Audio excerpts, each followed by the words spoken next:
자, 오늘 굉장히 중요한 말씀을 나눕니다. 엄숙하고 또한 너무나 중요한 진리의 말씀인데 불편할 수도 있지만 우리 살리는 말씀이기에 특별히 집중해서 들어주시면 감사하겠습니다. 사무엘하 하나님의 나라를 세우는 사람은 13번째입니다. 다윗은 갑자기 무너진 것이 아니다 라는 제목의 말씀을 나누겠습니다. 미국의 1990년대 초반에 유행하던 슬로건이 있었습니다. 바보야, 문제는 경제야 라고 해서 이것으로 대통령이 된 사람이 빌 클린턴입니다. 그의 구호대로 그는 미국 경제를 살렸습니다. 그래서 실업률은 그 이후에 절반으로 떨어졌고요, 미국의 GDP는 4% 이상, 그리고 미국 연방정부는 흑자를 기록합니다. 그런데 가장 경제적으로 고성장하던 시기, 제가 이민교를 섬길 때 그 당시를 기억하던 분들이 그런 얘기를 합니다. 장사를 하면 달러를 쓸어 담았답니다. 그렇게 급성장하고 그렇게 호황했던 시기에 1995년에서 97년 사이에 대통령은 비서와 성추문에 빠지고 성스캔들에 무너지고 맙니다. 그것 때문에 탄핵까지 갔다가 탄핵은 되지 않았지만 클린턴 정부는 그 이후에 사실은 무너지게 되었습니다. 지금까지도 30년 가까이 된 시점에서도 지금까지도 리더십의 실패에 대한 아주 대표적인 사례로 꼽는 것이 이 빌 클린턴의 이야기입니다. 역사는 종종 눈부신 성공을 거둔 리더가 비극적인 실패를 경험하는 역사를 우리에게 보여주곤 합니다. 한 국가를 위기에서 구해낸 영웅, 한 기업을 혁신적으로 일구어낸 CEO, 사장, 더 나아가서 수많은 사람들을 죽기로 인도한 영적 지도자까지 어느 날 돈이나 성이나 스캔들에 휘말려 추문에 무너지는 모습을 보며 우리는 큰 실망에 빠지곤 합니다. 그리고 질문을 던지죠. 도대체 무엇이 문제였을까? 왜 그는 그렇게 무너진 것일까? 라고 말입니다. 영적 리더십 책 중에 중요한 것이 많지만 그 중에 하나를 소개하겠습니다. 극복해야 할 리더십의 그림자라는 책입니다. 이 책의 저자는 주장하기를 모든 리더들에게는 그림자가 존재한다는 겁니다. 여러분, 이 그림자는 바로 그 사람을 성공시킨 요인입니다. 예를 들면 완벽하게 하려는 어떤 강박증, 또한 인정받고 싶은 강렬한 욕망이 추진력이 되거든요. 또한 모든 것을 통제하려는 이 성향들이 그로 하여금 그 자리까지 이르게 한 요인인데, 반대로 그것이 그 사람을 무너뜨리는 그림자가 되는 치명적인 약점이 된다는 것입니다. 그래서 리더의 성공이 크면 클수록, 빛이 강하면 강할수록 어둠은 더, 그림자는 짙고 길게 들이우는 것처럼 저자는 이 그림자가 교만과 이기심과 자기 기만이라는 것을 재료로 삼아서 바로 리더 자신과 공동체를 무너뜨릴 때까지 이 그림자는 서서히 조용히 그러나 무섭게 자라난다라고 이야기를 하는 거예요. 그래서 나의 그림자는 무엇인지를 인식하는 것이 굉장히 중요하다는 겁니다. 이 리더십의 그림자가 얼마나 실제적이고 굉장히 파괴적이고 위험한지를 아주 명확하게 적나라하게 보여주는 사례가 오늘 바로 사무엘하 11장 다윗의 이야기입니다. 여러분, 다윗이 누굽니까? 이스라엘 왕 중에 가장 위대한 왕, 하나님 마음에 합한 사람이라고 불렸던 그 다윗이죠. 그런데 그런 목동에서 다윗이 된, 바닥에서 왕궁까지 올라간 그 다윗의 성공의 이면에는 우리가 상상할 수 없었던 짙은 그림자가 드리워져 있었다는 거예요. 많은 사람들이 11장을 읽으면 충격을 받아요. 아니, 다윗이 왜 갑자기 이렇게 무너졌을까? 아마 여러분도 그런 생각을 하실 겁니다. 근데 여러분, 갑자기 무너진 게 아닙니다. 그는 서서히 무너지고 있었습니다. 서서히. 그러니까 우리가 오늘 이 말씀을 우리가 대하면서 분명히 어떤 자세로 임해야 되냐면, 누군가를 정죄하는 마음이 아니라 이것은 누가 들어야 돼, 여러분, 그게 아니에요. 오늘 이 말씀은 우리 자신에게 주는 말씀입니다. 겸손하게, 겸허하게, 나도 다윗처럼 무너질 수 있다라고 하는 그 마음을 가지고 오늘 이 말씀을 대하는 저와 여러분이 되었으면 좋겠습니다. 자, 오늘 보통 이 사무엘하 11장에 보면 갑자기 무너진 다윗이라고 생각을 하지만 물론 그것이 결정적인 사건이었어요. 오늘 이 밧세바와의 간음 사건은. 그러나 지난 몇 장을 돌아보면 이미 그의 영적인 기압은 서서히 낮아지고 있었습니다. 그리고 결정적인 순간에 빵 터진 거예요. 그의 삶에 작은 균열들이 있었던 것이죠. 그 몇 가지 증거를 제가 보여드리도록 하겠습니다. 첫 번째 균열은 다윗이 왕의 법을 어기고 말씀을 어기고 많은 아내를 두었다는 점입니다. 사무엘하 5장 13절입니다. 다윗은 헤브론에서 떠나온 뒤에 예루살렘에 와서 더 많은 후궁과 아내들을 맞아들여 또 자녀를 낳았다. 무심코 지나갈 수 있는 부분인데 성경은 이것을 굳이 기록을 하고 있죠. 통일 이스라엘의 왕이 되어 가면서 이제 수도를 옮기면서 왕이 되어서 그랬을까요? 더 많은 후궁과 아내를 뒀다는 거예요. 여러분, 고대 왕이 그럴 수도 있지 그런 생각을 하실지도 모르겠습니다. 그런데 분명하게 가나안 땅에 들어가기 이전에 하나님께서 너희들의 때가 되면 분명히 인간 왕을 구하게 될 터인데 내가 허락은 하겠다만 그러나 왕에게 주는 말씀을 내가 주겠다 하신 말씀이 신명기서 17장 17절입니다. 이렇게 되어 있습니다. 왕은 또 많은 아내를 둠으로써 그의 마음이 다른 데로 쏠리게 하는 일이 없어야 한다. 자기 것으로 은과 금을 너무 많이 모아서도 안 된다. 돈을 사랑하다가 하나님을 놓치는 일이 있어서는 안 된다는 것과 또한 많은 아내를 두어서 그의 마음에 빼앗겨서 하나님으로부터 멀어지는 일이 있어서는 안 된다. 하나님께서는 태초에 창세기에도 나와 있듯이 아담과 하와를 지으셔서 남자와 여자를 부부로 삼으셨지 일부 다처제가 아닙니다. 분명히 여기 말씀에도 그 말씀을 하고 있는 것임에도 불구하고 다윗은 명백하게 그 말씀을 어기고 많은 후궁과 첩을 또한 아내를 두었다는 것을 보여주고 있어요. 이것이 첫 번째 균열이었습니다. 두 번째 균열은 하나님의 방법을 무시한 인간적인 열심이었습니다. 이미 살펴보았습니다. 사무엘하 6장에서 하나님의 궤를 옮길 때에 원래 어떻게 옮겨야 됩니까? 어깨에 메어서 언약궤를 옮겨야 함에도 불구하고 그가 무지하기도 했고 알았어도 아마 의도적으로 그랬는지 모르겠지만 새 수레, 블레셋 방식으로 수레를 옮겼습니다. 그러다가 애꿎은 누가 죽습니까? 우사가 죽는 거예요. 불쌍하죠. 왕이 잘못한 건데 왜 부하가 죽어야 할까요? 바로 이것이 하나님을 위해서 하는 거야 라는 어떤 명분 아래 인간적인 열심과 조급함으로 말미암아 그런 그림자가 다윗 안에 이미 자라고 있었다는 바로 그러한 증거이지요. 세 번째 균열은 점차 희미해지는 하나님과의 친밀한 교제의 기록이 바로 없어지고 있었다는 거죠. 자, 여러분 사무엘하 7장에 가게 되면 다윗이 언약궤 아래에서 하나님, 제가 무엇이간데 저에게 이런 은혜를 주십니까? 이런 언약의 말씀을 주십니까? 어찌 이것이 하나님이 사람을 대하는 방식이겠습니까? 하는 기도의 장면 기억나시죠? 그 이후에 다윗이 그렇게 하나님께 나아가며 물으며 기도하며 교제하던 장면을 보셨습니까? 8장에 9장에 10장에 승승장구하여 하나님을 위해 열심히 달려가는 다윗의 모습이 있지만 어느덧 하나님과 함께하는 다윗의 모습은 보이지 않게 되는 거예요. 다시 말해서 하나님과 함께하는 다윗의 모습에서 하나님을 위하여 사는 삶으로 무게중심이 많이 옮겨갔다는 거예요. 여러분, 하나님을 위해 사는 것이 뭐가 문제입니까?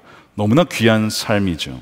그런데 하나님과 함께 하는 것, 하나님과의 교제 없이 하나님을 위해 하는 어떤 사업이든 어떤 사역이든 어떤 심지어 목회든 간에 교제 없는 그런 사역은요, 사업은요, 자신의 인간적인 욕망과 또한 교만을 드러내며 자신의 힘을 드러내는 그런 도구가 될 수 있다는 것을 우리는 알아야 합니다. 그래서 우리가 봉사와 헌신이 너무나 중요하지만 주님과의 교제 없이 그것이 이루어질 때 그 사람은 영적인 침체에 빠질 가능성이 굉장히 높습니다. 여러분들의 영혼은 괜찮으십니까? 주님과의 관계는 여전히 친밀하십니까? 주님과 대화하며 물으며 기도하며 말씀을 들으며 그 말씀대로 순종해 가는 그런 과정들이 지금 있으십니까? 아니면 그저 하나님을 위하여 달려가고만 있지는 않으십니까? 자, 이런 균열들이 이미 존재하고 있었던 거죠. 이 어둠의 그림자는 점점 다윗을 잠식하고 있었는데 마치 커다란 댐과 같은 이런 곳에 균열이 있을 때 거대한 홍수가 11장에 이르러 닥치게 됩니다. 죄는 결코 홀로 오지 않고 연쇄적인 반응을 통해서 딸려오게 돼요. 자, 2절 말씀에 이렇게 되어 있습니다. 어느 날 저녁에 다윗이 잠깐 눈을 붙였다가 일어나 왕궁의 옥상에 올라가서 거닐었습니다. 뭐 그럴 수 있지요. 그런데 그가 보니까, 아마 높은 곳이니까 왕궁이, 내려다보니 한 여인이 목욕하는 모습을 내려다보게 되었습니다. 그리고 그 여인은 아주 아름다웠다는 거예요. 자, 이제 지금까지 우리 균열을 보았는데 이제 다윗의 인생이 서서히 무너지는 단계를 말씀을 드리겠습니다. 타락하다, 무너지다, 넘어지다를 영어로 fall이라고 합니다. F-A-L-L. 이 네 가지 철자를 통해서 인생이 서서히 무너지는 fall의 법칙을 좀 나누고자 합니다. 첫 번째는요, 다윗은 승리 이후에 거짓된 안정감에 빠져 있었습니다. 1절에 보면 왕들이 다 출전할 때가 되었어요. 그러면 다윗도 나가서 지난번에 도망갔던 그 아람을 상대를 해야 했습니다. 그런데 다윗은 나가지 않고 부하들만 보내고, 성경은 뭐라고 하냐면 그러나 다윗은 예루살렘에 그대로 머물러 있었다. 이상하다는 거예요. 사명의 자리에, 있어야 할 자리에 다윗이 있지 않았다는 것을 그가 이야기를 하고 있죠. 왜 그랬을까요? 내가 나가지 않아도 괜찮아, 아니란 생각, 안전하다는 생각을 하고 있었다는 거예요. 이미 지난번에 큰 승리를 거두었어요. 여러분, 언제 주의해야 되냐면 큰 승리를 거둔 이후입니다. 그것이 영적인 승리든 무엇이든 간에, 내가 이겼어, 승리했어, 순종했어, 그 이후에 가장 우리는 취약해져요. 왜요? 마음의 가드를 내려놓거든요. 바로 다윗이 그러했습니다. 위대한 승리 이후에 안전하다라고 하는 거짓된 그 평안한 속에서 그 외부의 적, 하단 에셀이라고 하는 아주 끈질긴 적이죠. 쉽게 물러서지 않는 적을 물리쳤어요. 그런데 여러분, 왕궁에 있다고 안전한 게 아니었습니다. 내부의 적이 있었어요. 바로 그 다윗의 내면 안에 방심을 하다가 그는 바로 불화살을 맞게 되는 것입니다. 여러분, 하닷 에셀은 쉽게 사라지지 않는다고 말씀을 드렸죠. 혼자 있는 것이 오히려 더 위험할 수 있어요. 영적인 방심으로 인한 거짓된 안정감은 그로 하여금 바로 유혹의 불화살에 그대로 방치되어지는 그런 결과로 인도한 것입니다. 자, 두 번째는 다윗은 홀로 alone 있었다는 것입니다. 여러분, 홀로 있는 것이 나쁜 것은 아니에요. 하나님과 고독하게 단독자의 모습으로 서야 할 때가 있습니다. 그러나 고립은 다릅니다. 지난주까지만 해도 다윗이 누구와 있었습니까? 동역자들과 함께 온 이스라엘을 모아 연합하여 하단 에셀을 상대했습니다. 공동체에 있었습니다. 그러나 오늘은 보니까 사명의 자리에서 벗어나 홀로 고립된 다윗의 모습을 우리는 보고 있습니다. 여러분, 영적 전쟁은 혼자 할 수 있는 것이 아닙니다. 서로를 위해 기도해주고 붙잡아주고 그렇게 중보해 줄 수 있는 동역자가 필요한 거예요. 여러분들은 그런 분들이 계십니까? 그런 공동체 안에 속해 계십니까? 존 웨슬리와 감리교 운동이 시작을 할 때에 매주 물었던 것이 이거였습니다. 소그룹에서 바로 지난 한 주 동안 내가 받은 유혹은 무엇이었습니까? 돈의 유혹이었습니까? 성의 유혹이었습니까? 무엇이었습니까? 그리고 그것을 어떻게 이겨냈고 또한 반대로 어떻게 넘어지셨습니까를 솔직하게 나누는 거예요. 그러면서 그것을 고백을 하고 서로 붙잡아주고 기도해주며 다음 한 주는 우리가 승리합시다. 여러분, 그것이 속해요. 그것이 밴드였어요. 공동체가 있느냐는 거예요. 지금 다윗은 홀로 있는 것입니다. 여러분들에게 속해와 또한 예수동행 일기 나눔방이 있으십니까? 여러분들을 위해서 기도해 줄 분이 있으세요? 기도에 세겹줄이 있으십니까? 혼자는 끊어지지만 무너지지만 세겹줄은 쉽게 끊어지지 않는다고 했거든요. 그러니까 지금 여러분 자신이 혼자 계시다면 굉장히 위험한 상황에 자신을 방치하고 있는 것입니다. 여러분, 초원에 있는 사자가 물소를 잡아먹을 때 물이 찌어 있는 물소를 건드리지는 않습니다. 아무리 사자라도 그렇게 건드리지는 않아요. 그러나 물 위에서 빠져나온 그것이 새끼든 누구든 간에 바로 그때를 노리고 달려든다는 것입니다. 여러분들은 지금 누구와 함께 있으세요? 공동체가 있으십니까? 너무 중요한 요소입니다. 세 번째, 다윗은 하나님을 향한 시선을 잃어버렸습니다. Loss of sight. 하나님을 항상 주목했죠. 그가 광야에 있을 때, 들에 있으나 산에 있으나 어디에 광야에 있든지 항상 주님을 주목하던 사람이 다윗입니다. 자, 그런데 오늘 왕궁을 거닐다가 한 여인을 우연히 봤어요. 여러분, 볼 수도 있죠. 갑자기 우연히 보게 된 것을 어떻게 합니까? 자, 그런데 그 본 이후에 내가 그 본 것을 계속 볼 것이냐, 아니면 시선을 돌릴 것이냐는 선택할 수 있어요. 그런데 다윗은 뭘 한 겁니까? 목욕하는 여인을 보고 묵상을 한 겁니다. 여러분, 우리는 우연히 볼 수는 있지만 그 이유는 선택할 수 있어요. 그런데 다윗은 그것을 서용했고 즐겼고 마음에 품었다는 데 문제가 있습니다. 특히 남성들은 무엇에 약하냐? 남성들은 잘 아실 겁니다. 시선에 약합니다. 남자는 시선에 약해요.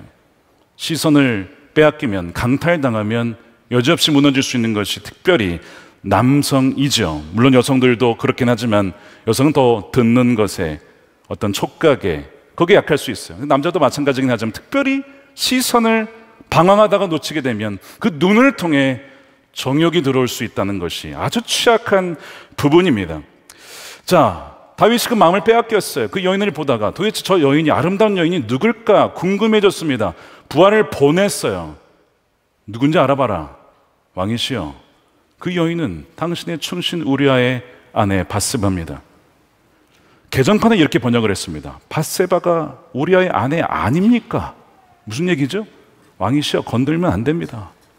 왕이시라도 건들면 안 되는 여인입니다.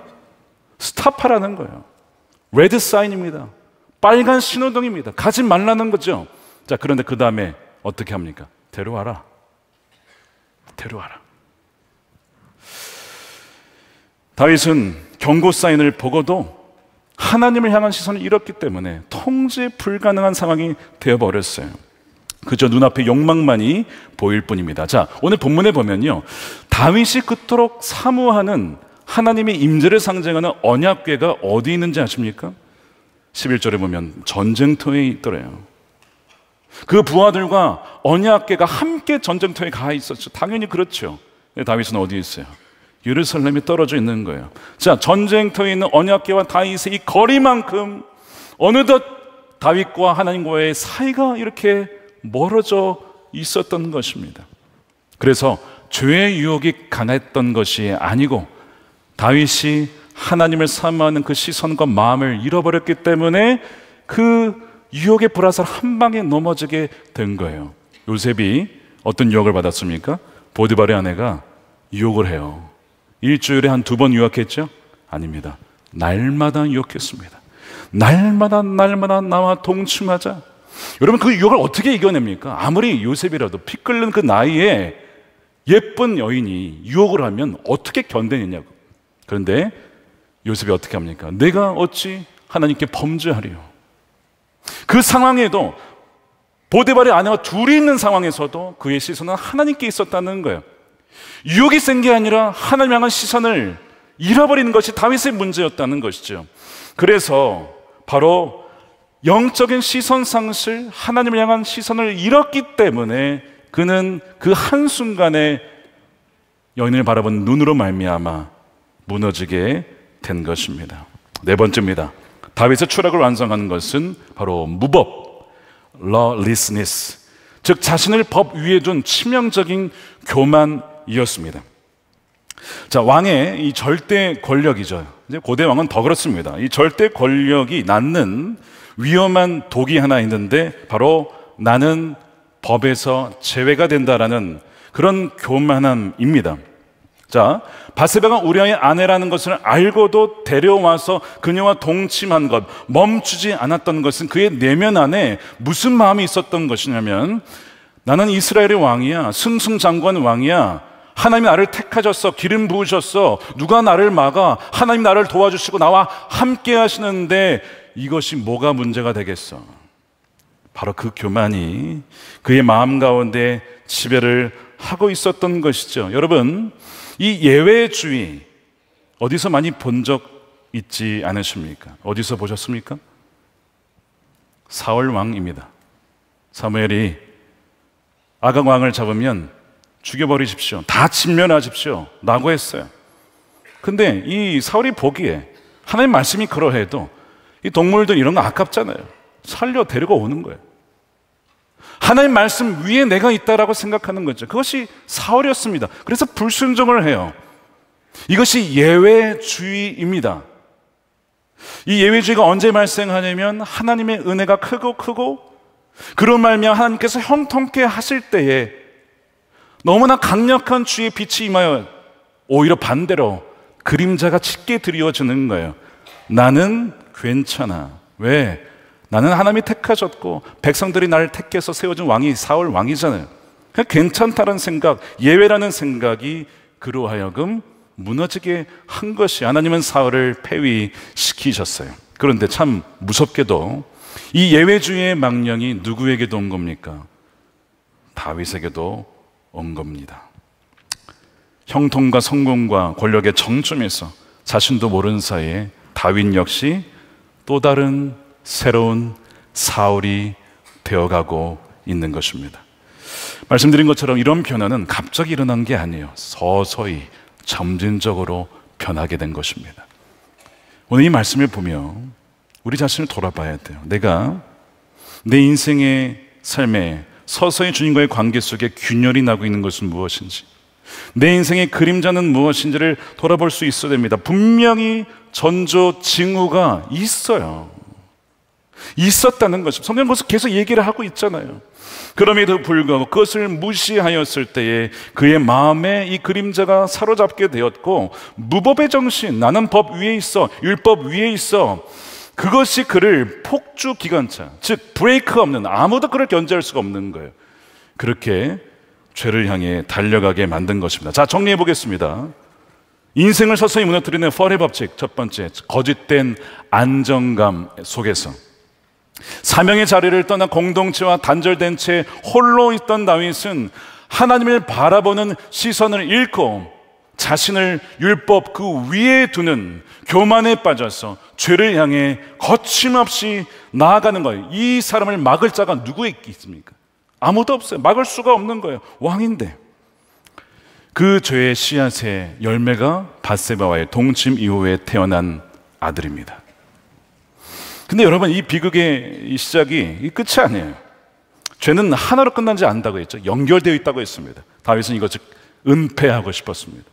내가 낳은 자녀라고 생각하지 않고 은폐하기 위해서, 그래서 더 깊은 나락으로 들어가게 됩니다. 안타깝게도 이 이후에 회개를 했다면 어땠을까? 회개가 아니었어요. 은폐하기 시작합니다. 그래서 전쟁터에 있던 우리아를 불러서 아내와 자게 하죠. 그래서 애가 태어나면 그때 잤으니까 애는 우리아의 아내야, 우리아의 자식이야 라고 할 거 아닙니까? 그런데 이 우리아가 그렇게 안 하는 거예요. 얼마나 강직하고 충성스러운 부하인지 모릅니다. 이 다윗이 자기 하니까 뭐라고 하는지 아십니까? 지금 왕이시여, 언약궤와 우리 이스라엘과 유다와 나의 동역자들이 치열한 전쟁터에서 불편하게 자고 있는데 제가 어찌 와서 먹고 마시며 저의 아내와 동침할 수가 있겠습니까? 저는 그렇게 못하겠습니다. 그래서 문간에 가서 그냥 불편한 자리에 누워서 자는 겁니다. 아내와 자질 않아요. 성경은 의도적으로 두 모습을 대조시키고 있어요. 하나는 불편하게 그 문간에서 잠을 청하는 아주 충직한 우리아의 모습과, 이 우리아의 아내를 몰래 빼돌려서 침대에 같이 누워있는 다윗의 모습을 아주 선명하게 대조시키고 있습니다. 이 우리아의 고결함은 다윗의 추악함을 보여주는 아주 깨끗하고 선명한 거울과 같았습니다. 그런데 이미 죄에 사로잡혀 있었던 다윗은 그 우리아의 모습을 보며 회개하는 것이 아니라, 사로잡혀 있으면요, 그런 깨끗하고 정직한 사람을 없애버리고 싶은 마음이, 이 죄성이에요. 그 거울을 깨트리고자 합니다. 그래서 우리아를 죽이기로 하죠. 넘지 말아야 될 선을 또 넘게 되는 거예요. 인간의 이 죄에 사로잡히게 되면 이 양심이 어찌나 마비가 되는지를 보여주는 것이죠. 하나님 마음에 맞는 사람이 어떻게 냉혹한 살인자가 되는지를 보여줍니다. 자신의 명예와 평판을 지키기 위해서라면 무고한 사람뿐만 아니라 충성스러운 부하도 죽일 수 있는 것이 인간의 타락한 본성이라고 하는 거죠. 자, 그래서 14절 보십시오. 다음날 아침에 다윗은 요압에게 편지를 씁니다. 우리아의 편에 보냈다. 다윗은 편지에 다음과 같이 썼다. 너희는 우리아를 전투가 가장 치열한 전선으로 앞세우고 나아갔다가 너희만 뒤로 물러나서 그가 맞아 죽게 하여라. 치열한 전투 중에 어떤 사람은 야, 저기 가면 죽을 수도 있으니까 뒤로 빠져있자 라고 할 때에 우리아는요, 용사였습니다. 뛰어난 용사였습니다. 그러나 치열한 그 전투 중에 맨 앞에 가면 죽을 수밖에 없어요. 결국에는 나라를 위해, 민족을 위해, 사랑하는 가족을 위해 지키겠다는 일념하에 전투 중에 전사를 하게 됩니다. 그 소식을 듣고 우리아의 바세바는 굉장히 슬퍼하죠. 이 모든 계획이 다윗의 계획대로 다 은폐되는 것처럼 보였어요. 그런데 성경 오늘 마지막은 이 모든 것을 하나님이 지켜보셨다라고 기록합니다. 27절이죠. 그 여인은 이렇게 하여 다윗의 아내가 되었고 그들 사이에서 아들이 태어났다. 그러나 주님께서 보시기에 다윗이 한 이번 일은 아주 악하였다. 하나님은 오늘 본문에 한 번도 등장하지 않습니다. 이런 악한 일이 벌어질 때 왜 하나님 가만히 계실까?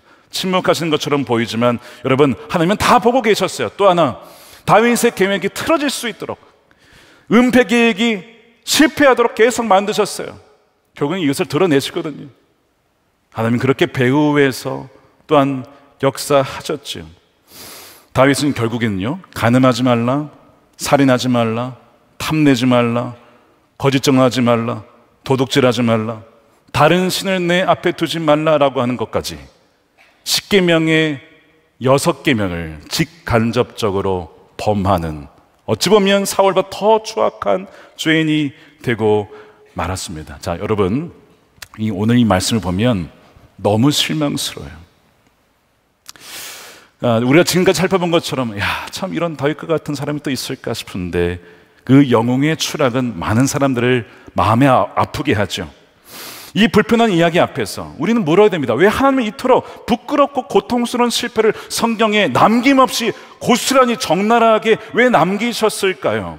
여러분, 이 이야기는 우리의 영적인 실체를 그대로 보여주고 있는 거예요.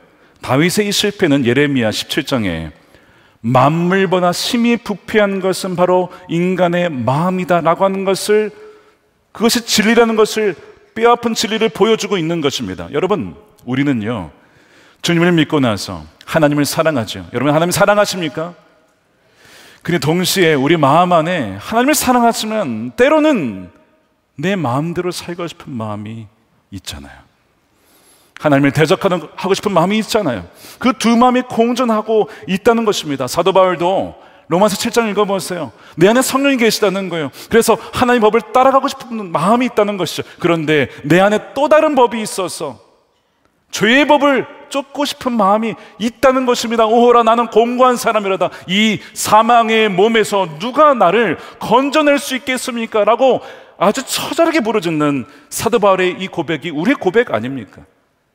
여러분, 사람은요 다 그래요.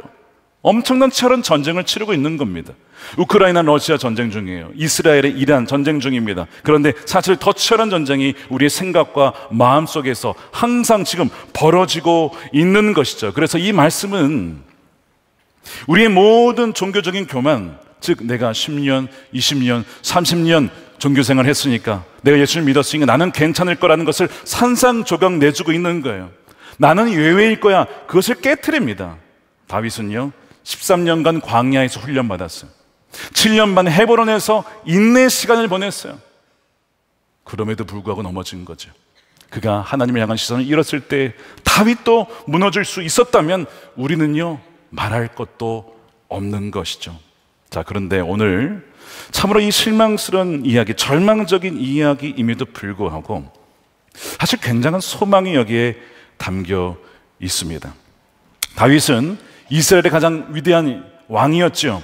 그런데 그 왕마저 실패했습니다. 자신의 백성을 약탈했고요, 공의보다는 불의를 저질렀습니다. 다윗의 영적 도덕적 실패는 이 땅의 그 어떠한 지도자도, 그 어떠한 사람도 우리의 온전한 소망이 될 수 없음을 명백하게 보여주는 거예요. 여러분, 사람에게는 소망이 없습니다. 여러분, 사람이 좀 나아 보이는 사람이 있죠. 근데 깊이 들어가 보면 그 사람이 그 사람이에요. 이것이 성경의 가르침입니다. 깊이 들어가 보면 사울이나 다윗이나 그 사람이 그 사람이라는 것을 오늘 보여주고 있지요. 우리도 마찬가지예요. 우리 안에 선함이 있어요. 하나님의 형상대로 지음받았기 때문에. 그러나 우리 안에 악함이 있습니다. 정욕이 있습니다. 거짓이 있습니다. 시기하는 마음이 있습니다. 사람은 깊이 들어가면 그 사람이 그 사람이다. 사람에겐 소망이 없다는 거예요. 그런데 그것 때문에 이 실패한 왕의 이야기는 우리로 하여금 절대 실패하지 않는 참된 왕을 갈망하게 만듭니다. 평안한 하늘 궁전을 버리고 우리를 위하여 낮고 낮은 이 땅에 오신 왕, 욕망의 눈으로 범죄한 다윗과 달리 연민의 눈으로 눈물을 흘리며 우는 자들과 함께 하신 왕, 품으신 왕, 권력으로 빼앗은 다윗과 달리 그 권력을 내어놓고 자기를 비워 우리 위해 모든 것을 내어줘 우리에게 생명을 주신 왕, 바로 참된 다윗이신 예수 그리스도만을 바라보고 갈망하게 한다는 거예요. 다윗의 이 실패로 인한 상처와 그 절망의 빈 공간은 오직 참된 다윗이신 예수 그리스도로만 채울 수가 있고 치유받을 수가 있다는 사실입니다. 주님만을 의지하는 여러분 되시기를 축복합니다. 주님만을 갈망하는 여러분 되시기를 축복합니다. 오늘 이 말씀을 들으며 우리가 무엇을 결단하고 적용해야 될까요? 첫 번째, 우리는 자신의 그림자를 정직하게 인정해야 합니다. 여러분들의 그림자가 무엇인지 아십니까? 여러분들의 안에 있는 죄성이 무엇인지 알고 계십니까? 그 나의 삶을 성공으로 이끈 어떤 동력이 있어요. 그런데 그것이 나에게 그림자가 되어서 열심 속에 어떤 교만이 있을 수 있고 헌신 속에 어떤 인정 욕구가 있을 수 있습니다. 그것을 정직하게 인정하는 거예요. 그것이 시작이에요. 나는 다윗과 달라. 다윗은 그랬지만 나는 그렇지 않아. 여러분, 그렇지 않습니다. 다윗의 위치에 있었으면 우리도 얼마든지 그렇게 될 수 있음을 인정하는 것에서 시작을 해야 돼요. 이웃교회 분당 우리 교회 이찬수 목사님이 어느 날 그런 얘기를 하시더군요. 자신은 이성의 유혹에 약함을 자기 자신이 잘 안다는 거예요. 그래서 자신을 지키기 위해서 차를 탈 때 종종 이성과 단둘이 타야 될 때가 있잖아요. 그런데 단둘이 타지 않는다는 겁니다. 어쩔 수 없이 태워야 될 상황이 되면 뒷자리에 태우시는데 마음 같아서는 솔직히 트렁크에 태우고 싶다는 겁니다. 트렁크에. 본인이 트렁크에 타시죠. 왜 성도님을 트렁크에 태웁니까? 그랬더니 그 여성 성도님들이 그러셨대요. 목사님, 저희도 보는 눈이 있거든요. 화가 나가지고, 기분 나빠가지고. 자신의 그림자를 아시는 거죠. 저의 이름은 다윗입니다. 어릴 적부터 하나님 마음에 맞는 사람으로 살아라, 이름을 부모님이 그렇게 지어주셨어요. 다윗이 얼마나 장점이 많습니까? 그러나 동시에 짙은 그림자를 가진 사람이 다윗입니다. 그래서 이 단점을 담지 말라고 해서 다윗이 아니라 성 스캔들 다 시옷으로 시작하죠. 그 시옷이 빠진 다위가 된 겁니다. 저는 그렇게 해석을 하곤 합니다.